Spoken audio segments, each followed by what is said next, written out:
दबाते हैं तो बढ़िया सा एक्सप्लोजन होता है। तो चलो मैं आपको दिखाता हूँ इस गन का कमाल।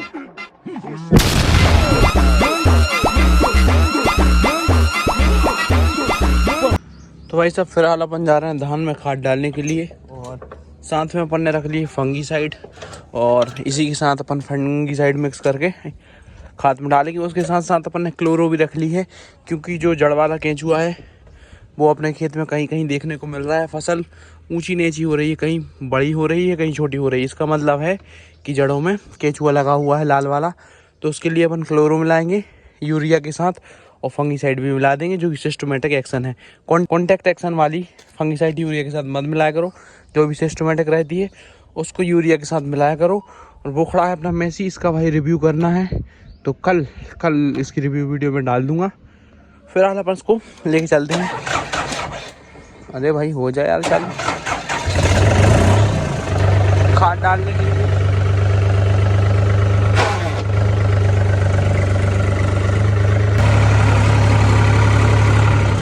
भाई साहब बारिश के टाइम पे यहाँ पे आजू बाजू में कितना अच्छा लगता है। अगर आप पुराने ब्लॉग देखने जाओगे, यहाँ पे बिल्कुल सूखा पड़ा रहता है आजू बाजू। मतलब गर्मियों के टाइम पे तो और एकदम पतझड़ सा रहता है। मूंग के टाइम वाले ब्लॉग अभी मैं देख रहा था, एक दिन बिल्कुल यहाँ से सूखा सूखा रहता है चारों तरफ। अभी बहुत अच्छा लगता है। तो अपन खेत आ गए हैं, आप फटाफट से धान में यूरिया डालते हैं। और वैसे तो अपन को दवाई वगैरह भी डालनी है, तो अगर 2 बंदे और आ जाएंगे तो अपन दवाई भी डाल देंगे। इसीलिए अपन ये वाला ट्रैक्टर लेके आए हैं। दवाई वगैरह अपन साथ में लेके आए। दवाई में क्लोरेंटनिलिप्रोल, कार्टाफ हाइड्रोक्लोराइड, और उसके साथ साथ अपने पास चमकीला भी है, 0.34 भी है।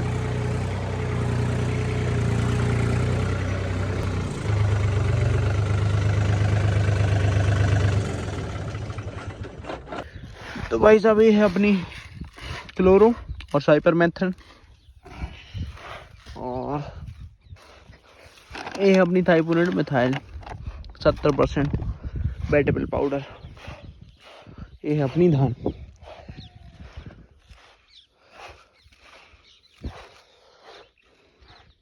इसमें अपन एक टॉनिक, एक इंसेक्टिसाइड का स्प्रे करेंगे। फंगीसाइड अपन ने इसी में दे रहा है, सिस्टमेटिक वाली। भाई साहब पूरा मज़ा आ रहा है धान में खाद डालने में। अच्छी धूप निकल आई है, और साली ये मेरी टी शर्ट है मोटी वाली है, और पसीना आ रहा है। ऐसा लग रहा है बस भाई इसको निकाल के फेंक दूँ।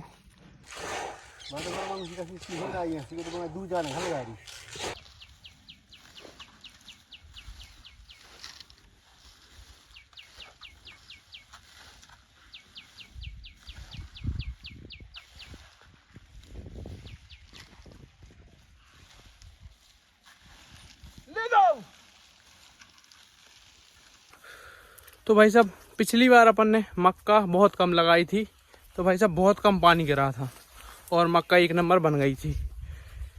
और इस बार ये अपन ने धान बहुत कम लगाई है, तो साला बहुत ज़्यादा पानी गिरा है तो धान बन गई है। तो भाई साहब ऐसा सिस्टम है कि जौन सी फसल अपन कम लगाते हैं उसी के हिसाब का वेदर रहता है और वही फसल बन जाती है। तो धान अपन ने बहुत कम लगाई, थोड़ी सी लगाई है। तो इस बार भाई साहब बारिश हुई है और धान को पूरे जलवे आ रहे हैं। ऐसे जलवे तो मक्के को भी आ रहे हैं, लेकिन वो मज़ा नहीं रहा है। जो भुट्टे का साइज़ बनना चाहिए वो बन नहीं पा रहा है। देखो इसका पॉलिनेशन हो गया है। ये अगर सूख जाता है तो इसका मतलब ये पॉलिनेशन कंप्लीट हो गया है। लेक जब वो इधर ली ज्वार। तो भाई साहब खाद डालने के बाद अब डाल रहे हैं अपन दवाई। दवाई के अंदर चमकीला, कार्टाफ हाइड्रोक्लोराइड, क्लोरेंटनिलिप्रोल। वो सरक गयो मित्र, मैं कहा सी तेनू।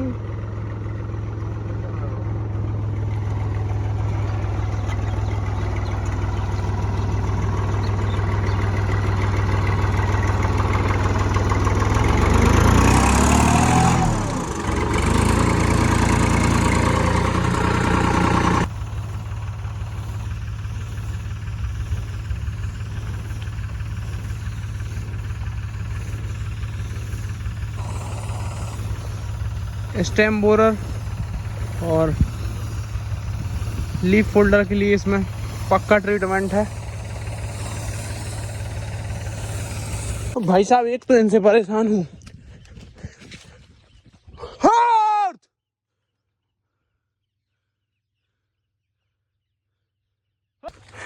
तो भाई साहब किसानी इसीलिए आसान नहीं है क्योंकि ये सब समस्याएं आती हैं।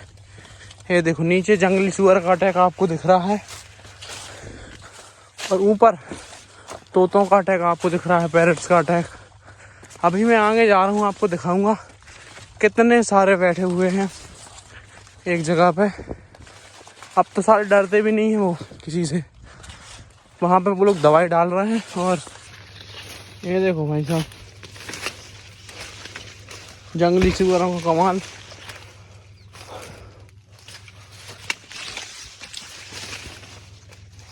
किसान बहुत परेशान है भाई इनसे।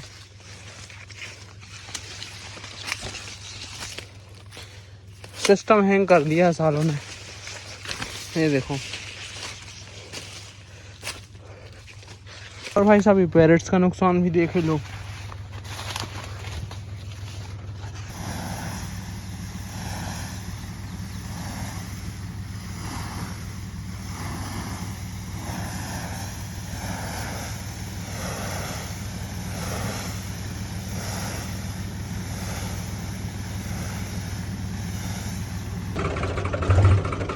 निकलते हैं भाई यहाँ से।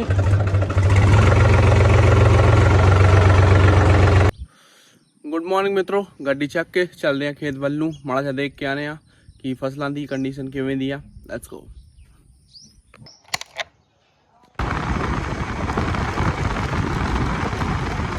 तो अपन गाड़ी रोड पे खड़ी कर दी है। अब अपन को यहाँ से पैदल ही जाना है। और आज मुझे लगभग 10:30 बजे बैंक भी जाना है, कुछ बैंक में काम है। उसके साथ साथ अपन को 2 DD बनवानी है जिसको अपन डिमांड ड्राफ्ट बोलते हैं। उससे क्या होता है कि आप उससे सब्सिडी के लिए आवेदन कर सकते हो। तो अपन को एक थ्रेशर लेना है, मल्टी क्रॉप या फिर मक्के वाला। तो अपन उसके लिए DD डाल रहा है और एक मल्चर भी लेना है जो वो अपना जो मक्का रहेगा अपन भुट्टे तोड़ के मल्चर चला देंगे या फिर हार्वेस्टर चलवा के मल्चर चला के या तो प्लाऊ कर देंगे या तो कल्टीवेट कर देंगे। जो भी मैं करूँगा आपको दिखाऊंगा। तो अपने लिए एक मल्चर लेना है इस बारी और उसके साथ साथ अपने लिए एक थ्रेशर लेना है। तो आज अपन DD डालेंगे और देखते हैं कि लकी ड्रॉ में नाम आता है नहीं आता है। आ जाएगा तो ठीक, नहीं आएगा तो ठीक, नहीं आएगा तो भी लेना है, आ जाएगा तो भी लेना है। तो फटाफट से भाई एक खेत का चक्कर लगा दें, फिर वहाँ पर निकलेंगे। तो भाई साहब सबसे पहले तो 21-72 की कंडीशन चेक करो। लुक्स डिसेंट, फलियाँ बन चुकी हैं मित्रों और फूल भी आ रहे हैं।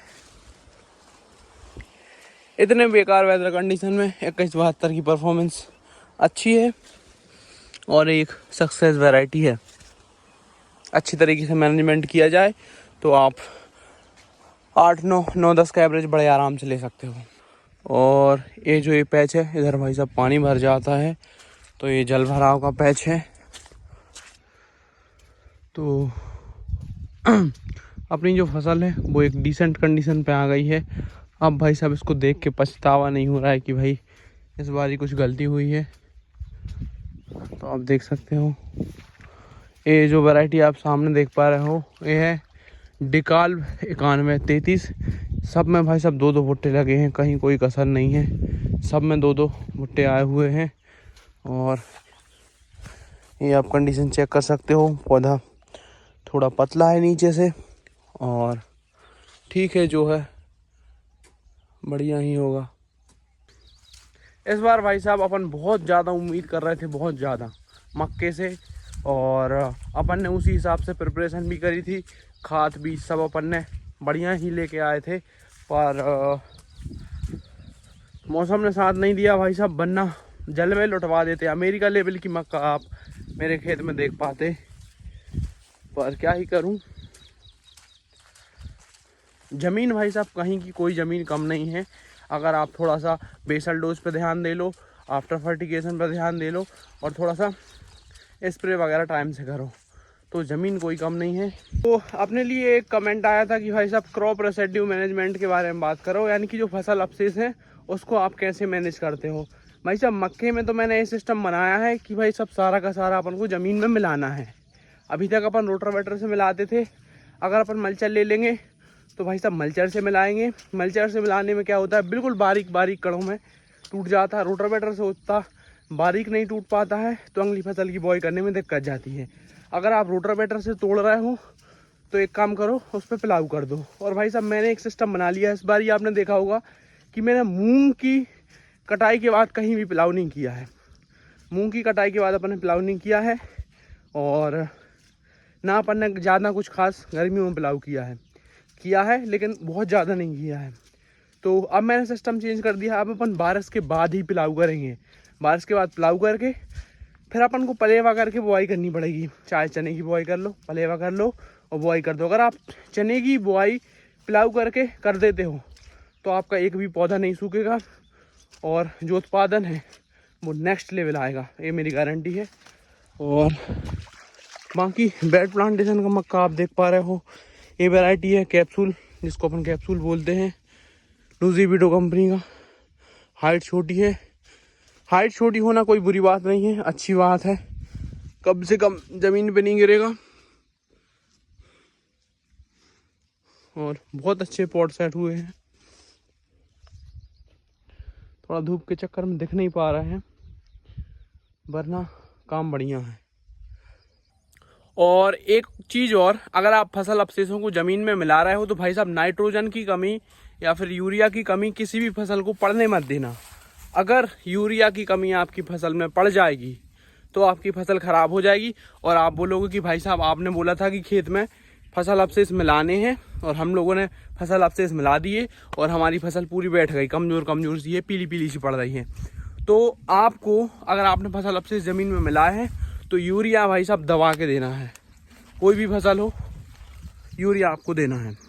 अगर आप यूरिया नहीं दोगे तो जो मैं आपको समझा ही देता हूँ, जो अपन फसल अवशेष ज़मीन में मिलाते हैं अपन उनको बोलते हैं कार्बनिक पदार्थ।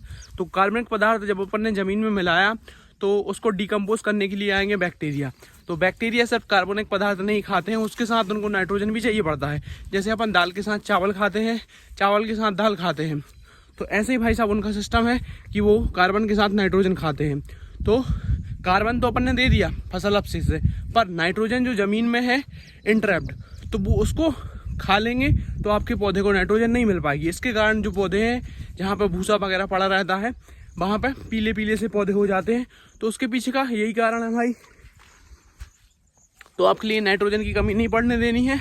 फसल अवशेष मिलाने के बाद बुआई के टाइम पे भी आपकी फसल को नाइट्रोजन देनी है, और जैसे ही वो फसल आपकी 20 दिन की हो जाए फिर नाइट्रोजन देनी है, 40 दिन की हो जाए फिर नाइट्रोजन देनी है। तब जाके भाई साहब आपको अच्छे रिजल्ट मिलेंगे और अगली फसल में मज़ा आ जाएगा।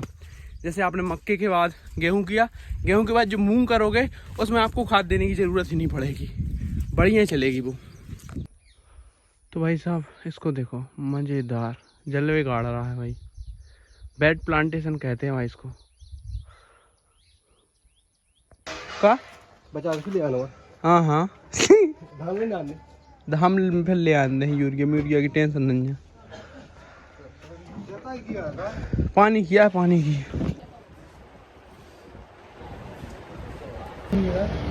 तो भाई साहब ये है ड्यूटी जो भी अपनी बन चुकी है, अब बस फॉर्म फिल करना है।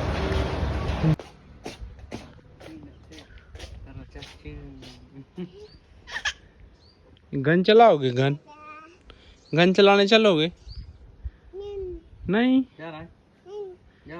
नहीं जाएगा। क्या बाय तो वहीं जाओ। तो भाई साहब ये रहे अपने धान के खेत, और मैं अपने एक हाथ में कार्बाइड गन लेके जा रहा हूँ। और पानी तो कहीं भी मिल जाएगा। इनको अपन मिक्स करते हैं तो एक गैस निकलती है और फिर अपन लाइटर से चला देते हैं। तो वो देखो लगभग, इसको अपन तोता बोलते हैं, सुआ बोलते हैं, पैरट बोलते हैं, भाई साहब हज़ारों की तादाद में है।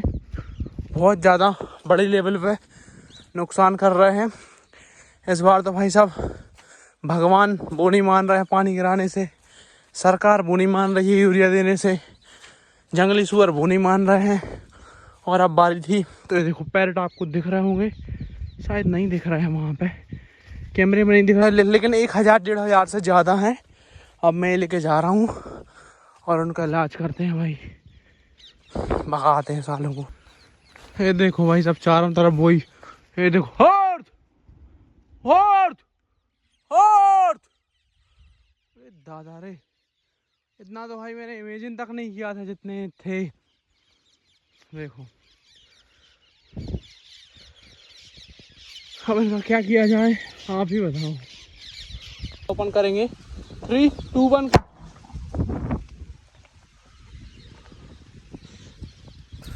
तो भाई साहब अपन ने कम से कम 12-15 फायर मारे हैं, जब जाके वो यहाँ से भगे हैं। और आप देखो हालत क्या कर रहे हैं, ऐसी हालत कर रहे हैं भाई साहब भुट्टों की। ये देखो भाई पूरे में थ्रेसिंग सी कर दी है। ये अभी खाया है, सुबह में यहाँ पे आया था कुछ भी नहीं खाया था। साले बहुत नुकसान कर रहा है